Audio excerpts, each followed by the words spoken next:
यार स्टार्ट करते हैं आज का अपना नया टॉपिक। तो आज हम सीखेंगे बीसी के अंदर किस तरीके से जर्नल एंट्री को करा जाता है। तो सबसे पहले अब हम जो स्टार्ट करने जा रहे हैं वो जर्नल टॉपिक स्टार्ट करेंगे। आज हम सीखेंगे कि बीसी के अंदर जर्नल एंट्री का क्या मतलब होता है। देखिए, आप कहीं भी जाके वर्किंग करेंगे, सबसे पहले आपसे जर्नल एंट्री के बारे में हर कोई पूछेगा कि जर्नल एंट्री क्या होती है और जर्नल एंट्री का मतलब क्या होता है एक्चुअल में। ठीक है, जर्नल एंट्री जिसका कोई नहीं होता अकाउंट्स के अंदर उसका जर्नल होता है। जैसे आप लोग को आपने सुने की कहावत कि जिसका कोई नहीं होता उसका ऊपर वाला होता है, लेकिन अकाउंट्स में क्या होता है, जिसका कोई नहीं होता उसका जर्नल होता है। आप सर इतनी बड़ी बात कैसे कह रहे हैं, इसका एक रीज़न है, क्योंकि आप जो एंट्री कहीं से नहीं कर सकते वो एंट्री आप जर्नल से कर सकते हैं। कहाँ से कर सकते हैं? जर्नल से कर सकते हैं। जो एंट्री आप कहीं से नहीं कर सकते वो कहाँ से कर सकते हैं? जर्नल से कर सकते हैं। इसलिए आप हमेशा याद रखेंगे कि जर्नल क्या होता है, इसके अंदर कहीं से एंट्री नहीं तो इसकी एंट्री में कहाँ से करते हैं? जर्नल से। तो आप इस पर चलते हैं। सबसे पहले जर्नल के अंदर दो चीज़ें होती हैं, एक डेबिट होता है, एक क्रेडिट होता है। इन सभी चीज़ों को समझना है आपको। दो चीज़ के मतलब होते हैं। अकाउंटिंग डबल साइड अकाउंटिंग होती है। कौन सी होती है? टू साइड होती है अकाउंटिंग। अगर एक चीज़ बढ़ेगी तो दूसरी चीज़ ऑटोमेटिक कम हो जाएगी। ठीक है, जैसे आप यहाँ डी देख रहे हैं, डी मतलब डेबिट होता है। डेबिट के यहाँ पर आपके तीन मतलब है। कौन से आपके? तीन मतलब। जो पैसा आएगा वो सारा क्या होगा? डेबिट होगा। हमारे सारे खर्चे क्या होंगे? डेबिट होगी। और जिसको पैसा मिलता है वो क्या होता है? डेबिट होता है। ठीक है, या जो वस्तु आती है वो डेबिट होती है। पहला सारे खर्चे डेबिट होते हैं, जो वस्तु आती है वो क्या होती है? डेबिट होती है। और तीसरा जितने भी जिसे पैसे देते हैं वो डेबिट होते हैं। तो बता दें, और हमारे सारे खर्चे डेबिट होते हैं। ठीक है, ऐसी क्रेडिट का अपोजिट है। क्या है आपका? क्रेडिट के से अपोजिट होता है। अपोजिट क्या मतलब कि अगर आपके सारे खर्चे डेबिट होते हैं तो सारी इनकम क्या हो जाएगी? क्रेडिट होगी। क्या होगी? सारी इनकम क्रेडिट होगी। क्लियर है? आगे समझ में। अगर सारी इनकम क्रेडिट होती है, मैंने बोला जिसको पैसा मिलता है वो डेबिट होता है, जिसके पास से पैसा जाता है वो क्या होता है? क्रेडिट होता है, अपोजिट होता है। क्लियर है? आगे समझ में। और लास्ट क्या बताया था मैंने, जो वस्तु आती है वो डेबिट होती है। इसके अंदर आपको क्या होगा, जो वस्तु जाती है वो क्या होती है? क्रेडिट होती है। तो आप इस तरीके से इस काम को कर सकते हैं। तो डेबिट के आपके तीन रोल हैं। ठीक है, सबसे पहले मैंने बोला कि मैंने बीजी इंफ्रास्ट्रक्चर को 1 लाख रुपए दिया है। क्या दिया है? मैंने बीजी इंफ्रास्ट्रक्चर को 1 लाख रुपए दिया है। जब बीजी इंफ्रास्ट्रक्चर को 1 लाख रुपए दिया तो पैसा किसको मिल रहा है? तो बीजी क्या हो जाएगा? डेबिट हो जाएगा। क्यों डेबिट हो गया? क्योंकि इसको बीजी वाले को पैसा मिला है। किसके जरिए मिला है? तो मैंने बोला कैश मिला है। देखो, सी का मतलब मेरे पास से पैसा जा रहा है, किसको पैसा मिल रहा है? बीजी इंफ्रास्ट्रक्चर को पैसा मिल रहा है। और इसको आप फटाफट यहाँ से सेव कर देंगे तो आपका यहाँ पर सेव हो जाएगा। क्लियर है? आगे समझ में। डेबिट का ये पहला मतलब है। अब जिसको पैसा मिला वो डेबिट हो गया। ऐसे ही मैंने क्या बताया था, हमारे सारे खर्चे क्या होते हैं? डेबिट। अगर मैं ऑफिस रेंट लिख दूँ, ऑफिस रेंट क्या है? कंपनी के लिए खर्चा है, तो खर्चे सारे क्या होते हैं? डेबिट। तो ये किस में चला जाएगा? आपका डेबिट में। हमारे पास से क्या जा रहा है? कैश आ रहा है, तो कैश आपका क्रेडिट हो जाएगा। क्या हो जाएगा? कैश क्रेडिट हो जाएगा। ठीक है, इसलिए आपको हमेशा याद रखना है जो चीज़ आती है वो डेबिट होती है, हमारे सारे खर्चे क्रेडिट होती है। और इसको आप सेव कर दें। क्लियर है? आगे समझ में। ऐसे मैंने बोला मेरे पास 1 लाख रुपए आया है कैश में किसी पार्टी से। समझो आधी पार्टी से 1 लाख रुपए कैश में आया, तो कैश क्या हो जाएगा मेरा? अब डेबिट हो जाएगा। क्यों? क्योंकि मेरा पैसा बढ़ेगा। जो चीज़ बढ़ती हो क्या होती है? सारी डेबिट होती है। इसलिए यहाँ पर क्या हो जाएगा? ये डेबिट हो जाएगा। किसने दिया है? जिसने दिया है उसका नाम डाल देंगे। या फिर हमने बोला आरती ने दिया तो आरती क्या हो जाएगा? यहाँ पर डेबिट। क्रेडिट मतलब जिसके पास से पैसा जाएगा वो क्या हो जाएगा? क्रेडिट हो जाएगा। और कैश क्या हो जाएगा? डेबिट। आप इसको यहाँ पर जाके चेक कर देंगे। क्लियर है? तो आप इस तरीके से इसको काम को कर सकते हैं। आगे समझ में। अब मैंने बोला मेरे पास मेरे पास बैंक में पैसा आया। किस में आया? पीएनबी में 1 लाख रुपए आया। तो पीएनबी क्या हो जाएगा? इसमें डेबिट हो जाएगा। और किसके जरिए आया है उसका नाम डाल देगा। हमने बोला कि हमें जिसको हमने माल सेल करा था उससे हमारे पास पैसा आया है। अब सेल वाली पार्टी हमें ढूंढनी पड़ेगी कौन सी। तो हम ये मान लेते हैं हमारी पार्टी है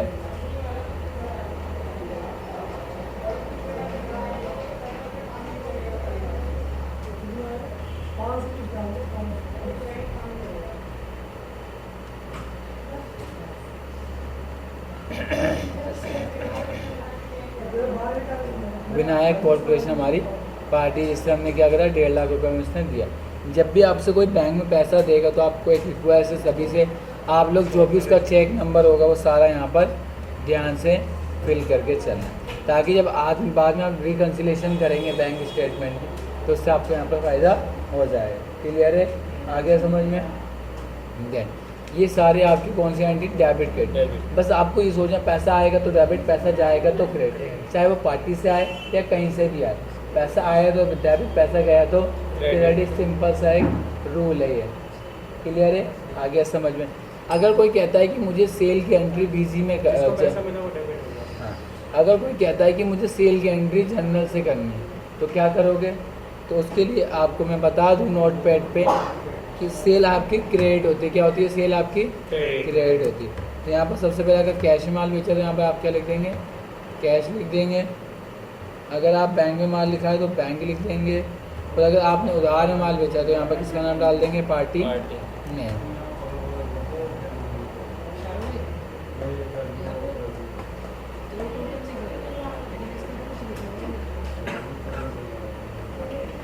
दोनों को टोटल कर लो। क्लियर है? सर सेल हमारे लिए क्रेडिट होती है। हाँ। दूसरी अब यहाँ पर देखिए, अब सेल हम 3 तरीके से कर सकते हैं। कैसे कैसे कर सकते हैं? 3 तरीके से सेल कर सकते हैं। पहला हमारी कैश में सेल होगी। जब किसी को पैसा कैश में सेल करेंगे तो पैसा क्या आएगा? पैसा आएगा। तो पैसा जो चीज़ आती है वो क्या होती है? क्रेडिट होती है, डेबिट होती है। डेबिट होती है, सेल हमारी क्या हो जाएगी? डेबिट। क्रेडिट हो जाएगी। 2 मतलब क्रेडिट होता है। अगर एक चीज़ डेबिट होगी दूसरी चीज़ क्रेडिट होगी ना।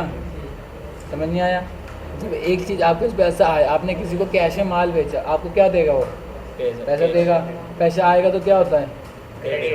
डेबिट होता है। डेबिट होगा, तो एक चीज़ डेबिट होगी तो दूसरी चीज़ क्या होती है? क्रेडिट। यहाँ पे क्या हो जाएगा आपका? क्रेडिट। क्रेडिट हो जाएगा। क्लियर है? आगे समझ में? तो आप कैश किस तरीके 3 तरीके से सेल हो सकती है। एक तो कैश में सेल हो सकती है, दूसरा पीएनबी से, तीसरा पार्टी नेम। पार्टी उधार में। जहाँ पार्टी नेम आ जाएगा तो उसका मतलब होता है कि आपकी सेल क्या होती है? उधार में होती है। क्लियर? ऐसे ही अगर कोई माल आपको वापसी करता है तो उसकी क्या जनरल एंट्री होती है? अगर कोई आपको माल वापसी करता है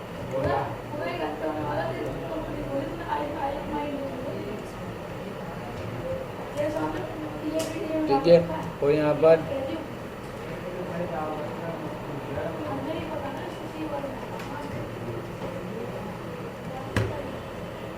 अगर कोई मुझे माल वापसी करता है तो उसकी एंट्री क्या होती है? Sales return account debit to cash, PNB bank और पार्टी नेम। Party name. अगर किसी को मैंने माल बेचा तो माल मेरे पास पैसा आएगा, तो पैसा आता है वो क्या होता है? डेबिट होता है। अगर कोई मुझे माल वापसी करेगा तो मैं उसको पैसा दूंगा तो क्या हो जाएगा? क्रेडिट हो जाएगा। और सेल क्या हो जाएगी? डेबिट हो जाएगा। अब यहाँ पर देखिए, आपने मॉडल समझिए। अगर मैंने कैश में सेल करी तो मैं यहाँ पर कैश लिखूंगा और नीचे क्या डाल दूंगा?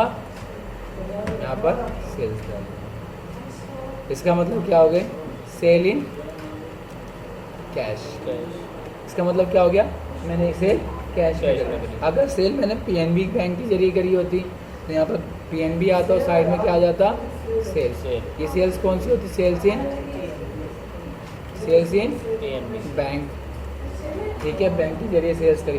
अगर उधार में सेल करी होती तो यहाँ पर पार्टी का नेम आता और नीचे क्या आ जाता आपका? सेल। तो ये क्या होता है? सेल्स इन क्या होता है? Sales in credit. ठीक है, तो क्या हो गया आपका? Sales in credit. ये उधार में सेल करिए। अगर सर क्रेडिट की जगह ड्यू डाल दें तो भी चलेगा ना? इधर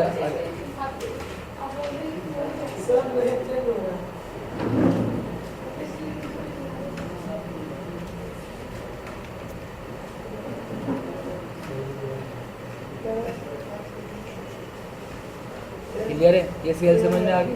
अब आती है सेल रिटर्न। क्या आती है? सेल। अगर सेल रिटर्न होगी तो क्या होगा? तो आपका कैश डेबिट हो जाएगा। क्लियर है? कैश डेबिट नहीं होगा। क्यों? पैसा जाएगा।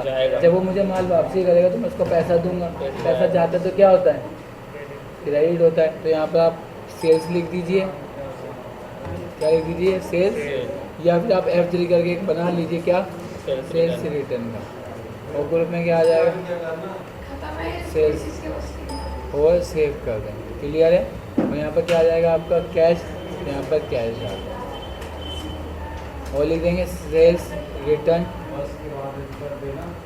ठीक है, सेल रिटर्न इन कैश।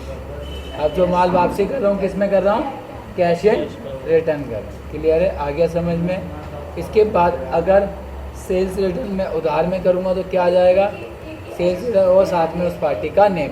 तो इसका मतलब क्या हो गया कि जो सेल रिटर्न हुई किस में हुई है, वो उधार में हुई है, ठीक है। सेल्स रिटर्न इन क्रेडिट, तो ये आपकी सेल की एंट्री। अगर ऐसी अगर कोई मुझसे परचेज की एंट्री पूछता है तो अगर सेल्स आपकी क्रेडिट होती है तो परचेज क्या हो जाएगी आपकी,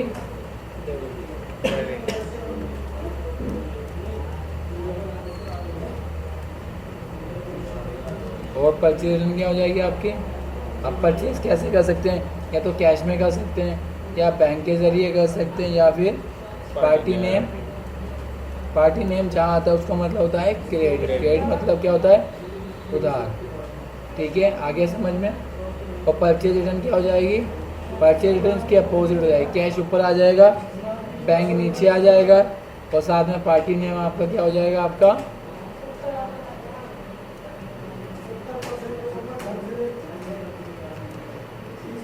डेबिट। और यहाँ क्या ले आएंगे, परचेज या रिटर्न, या आपका परचेज रिटर्न। क्लियर है। आप परचेज करेंगे तो परचेज सबसे पहले आएगी, जो चीज़ आती है वो क्या होती है, डेबिट हो जाएगा, और बैंक क्या हो जाएगा, क्रेडिट हो जाएगा। कैश, बैंक या ये चीज़ आपकी क्या हो जाएंगी, क्रेडिट, क्योंकि जो चीज़ आती है वो डेबिट होती है। जब परचेज करेंगे तो परचेज क्या हो जाएगी आपकी, डेबिट, और बाकी सारी चीज़ क्या हो जाएंगी। तो वो सेम यहाँ पर कॉन्सेप्ट आप लोग ध्यान से फॉलो करेंगे, आगे समझ में कोई दिक्कत किसी को यहाँ पर। उसके बाद अगर परचेज रिटर्न उधार में हुई तब तो यहाँ क्या हो जाएगा, यहाँ पर कैश ऊपर आ जाएगा, और साथ में परचेज रिटर्न नीचे आ जाएगा, क्योंकि जब खरीदा तो माल डेबिट हो गया था, जब माल वापसी करूँगा तो क्या हो जाएगा, क्रेडिट। अब वो एंट्री चलती है हर जगह, आगे समझ में कोई दिक्कत इसमें किसी को। तो आप इस तरीके से ये काम सारा कर सकते हैं, कोई दिक्कत किसी को यहाँ पर। अगर देखिए ना परचेज डेबिट होती है तो परचेज रिटर्न क्या होगी, क्रेडिट होगी, कॉमन सी बात है, तो इसलिए इसको यहाँ पर हमने करा। क्लियर है। अगर परचेज में डिस्काउंट वाली एंट्री हुई तब तो परचेज के साथ साथ आप क्या लिखेंगे, परचेज अकाउंट डेबिट, ठीक है, क्या लिखेंगे, परचेज अकाउंट डेबिट, और टू कैश, टू पार्टी, और साथ में या फिर बैंक, और साथ में भी क्या आ जाएगा, टू डिस्काउंट, ठीक है। डिस्काउंट क्या हो जाएगा, ये हमें रिसीव हो जाएगा। अब बताइए 1 लाख रुपए की आइटम है, उसने मुझे 95,000 रुपये की दे दी, कितने का डिस्काउंट हो गया, 5 का। 5,000 क्या हो गई, मेरी इनकम हो गई। इनकम क्या होती है, क्रेडिट होती है। जब खर्चे डेबिट होते तो इनकम क्या हो जाएगी, क्रेडिट, कॉमन सी बात है। क्लियर है। तो जो परचेज में डिस्काउंट मिलता है वो क्या होता है, हमारी इनकम होती है, और जो सेल में हम डिस्काउंट देते हैं वो हमारा क्या होता है, लॉस होता है, ठीक है। अगर मैं परचेज ऐसे करूँ तो यहाँ पर क्या लिखूँगा, परचेज 1 लाख रुपए, और यहाँ क्या लिख दूँगा, किससे खरीदी उसका नाम डाल दूँगा, 95,000 रुपये, और 5,000 रुपये क्या लिख दूँगा, और 5,000 रुपये क्या लिख दूँगा यहाँ पर, डिस्काउंट, एफसी से बना लूँगा डिस्काउंट, ठीक है, रिसीव्ड, और ये किस में जाएगा, इनकम एंड डायरेक्ट, और यहाँ पर इसको सेव कर दूँगा। क्लियर है। अगर ये सेल का डिस्काउंट होता तो सेल ऊपर आती, सेल 1 लाख रुपए की, हमने 5,000 का डिस्काउंट किया तो क्या हो जाएगा, 95,000, और यहाँ क्या था, डी करेंगे। डी क्यों करा सर, डी इसलिए करा क्योंकि डिस्काउंट इस समय हमारा लॉस है, लॉस क्या होता है, सारा डेबिट होता है, इसलिए इसको मैंने यहाँ पर बनाएंगे डिस्काउंट, ठीक है। डिस्काउंट किया तो डिस्काउंट अलाउड, और यहाँ पर जो भी खर्चा हो उसके लिए क्या लेते हैं हम, एक्सपेंस एंड डायरेक्ट, क्या लेते हैं, एक्सपेंस एंड डायरेक्ट, और यहाँ पर हम इसको 5,000 रुपये,